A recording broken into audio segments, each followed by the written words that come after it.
The question is the lovely state of California really banning the sale of new and used motorhomes? Well, it's complicated. Welcome to hbrv Lifestyle, the podcast.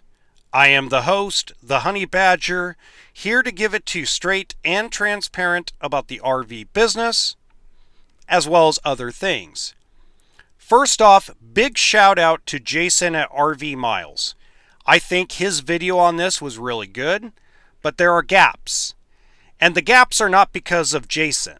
The gaps are because the state of California, well, in specific, the CARB, the California Air Resource Board, they write everything in Martian.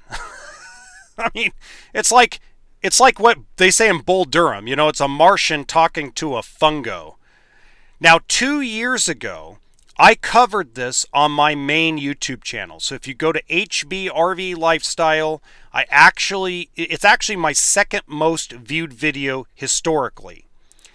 And I'll actually link I'll put the video link in the description box below of this episode so you can watch it later if you so choose. Now, here's where the CARB made this very complicated. So let's give you a little bit of a quick history lesson. First off, they basically banned small engines. That's where this started, okay? So the reality is technically, unless you can cut your emissions by a certain percentage by 2028, unless you can cut your emissions to zero by 2032, basically you can't buy an RV that has a generator. Now that's being solved, okay? But that's later on. That's not till 2028. Right now, you can't buy a portable generator in California unless it's diesel or propane. You can't really buy a lawnmower. You can't really buy a leaf blower. Basically, any small gas engine, you really can't buy it in California. But the good news is you can cross the border into Nevada and Arizona and buy it and drive back because they're not registered with the state of California.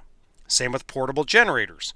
That's why, like, border cities around California are like, yay, more money, more tax revenue, more business. Keep sending it our way.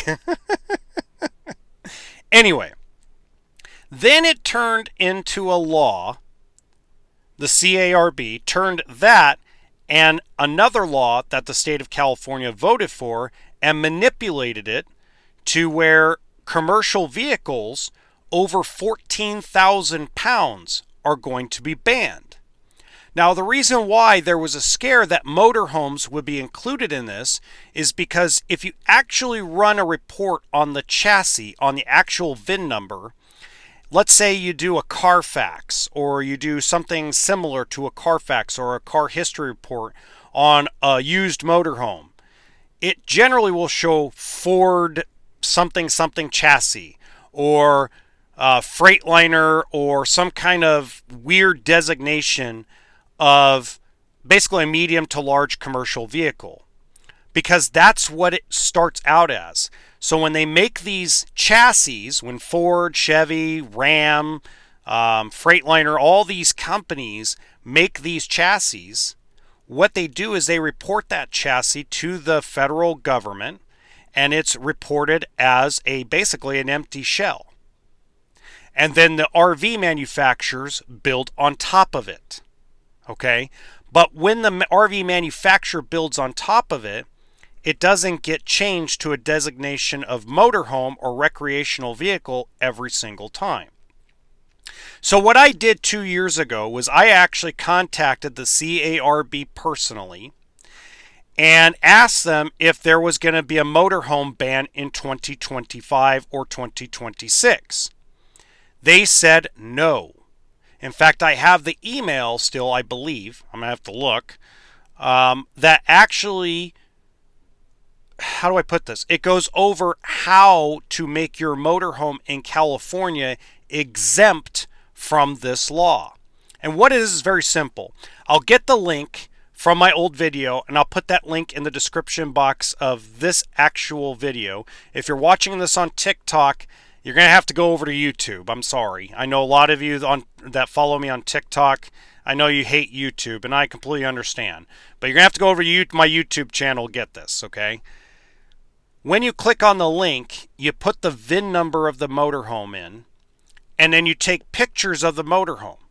They want pictures of the outside and the inside, and it automatically makes that VIN number, converts that VIN number with the state of California to be a recreational vehicle. Recreational vehicles, at least most of the recreational vehicles, or what they consider housing vehicles, which a motorhome is considered a home because it's got a toilet, shower, and bed, they are exempt from the CARB's legislation. And a lot of that is because they are low mileage vehicles, low usage vehicles. What this law was targeting was it was targeting high mileage diesel semi trucks, especially older ones, and they're trying to make this big push to go electric. In fact, I'm going to link that video because that video is important. It has some good information in it. I'm boring in it, but it's got some good information. In that video, I even talk about how they were going to make a lot of these commercial vehicles smog between 2 and 4 times a year, depending on the year. They're basically trying to go full electric, which is stupid. I don't think they realize that I drive an electric vehicle right now. And that electric vehicle, I have a tough time charging it. Because all the charging stations around California, and even into Las Vegas, Nevada, and even into Phoenix, Arizona, there isn't enough of them. And there isn't enough of them that work. So just imagine if you have these big old electric semi-trucks trying to... California is so stupid sometimes. I'm going to basically put it like this. There's been mandates like this in the past. Now, I don't think the small engine one's going to go away. They're going to let that ride and die. I think this commercial one will be overruled by the next governor. Whoever the next governor of California is going to be is going to overrule it, overrule the electric vehicle mandate. That's just how I feel about it, because I really truly believe that at the end of the day, they're starting to figure out that these things don't work. We're not ready. We're 100 years away from all this stuff playing out to the utopia they're hoping for. They thought that they could push and force it, but forcing has made it worse. Because there's people that are willing. It's not like the people aren't willing, but the cost is too high and there isn't the infrastructure. So we're starting to see like FedEx driver trucks. New FedEx trucks are starting to go electric. New UPS trucks are starting to go electric. New Amazon vehicles are starting to go electric. We're starting to see that, okay? Now, when you go through this, and again, this is just stuff that Jason was missing, rvbusiness.com is missing.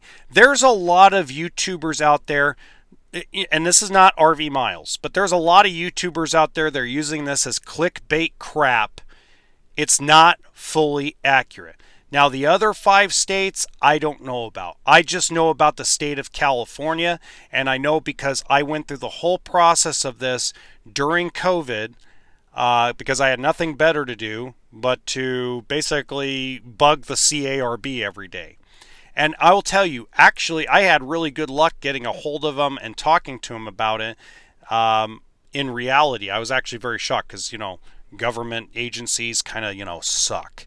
But that's nor here nor there.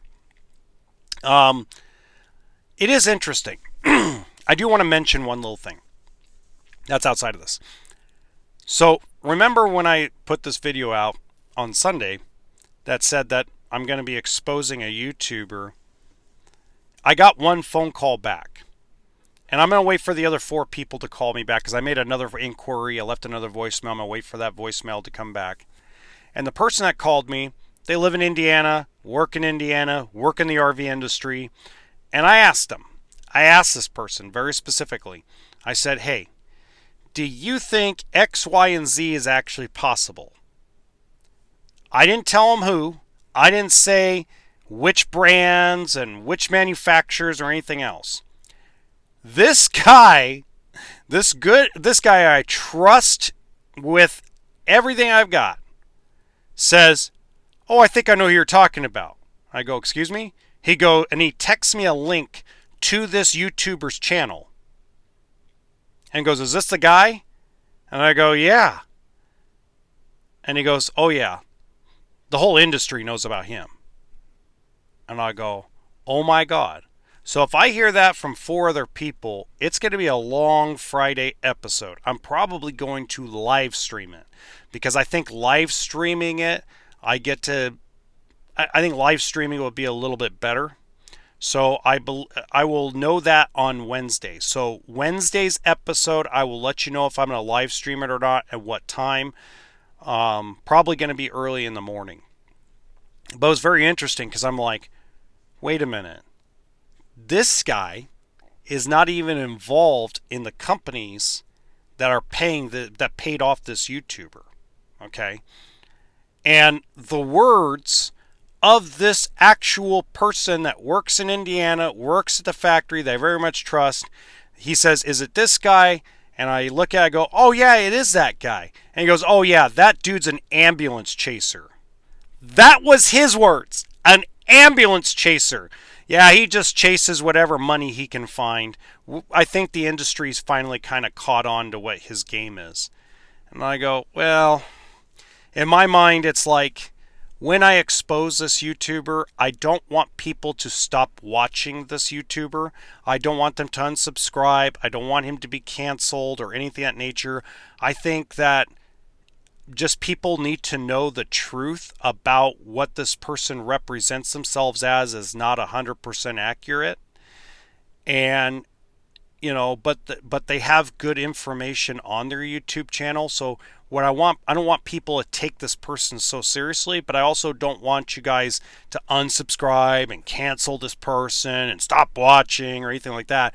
But you'll have a different perspective. You'll take more of what they say with a grain of salt and get more to the heart of the matter, I believe. So with that being said, until next time, toolkit and sense of humor, folks.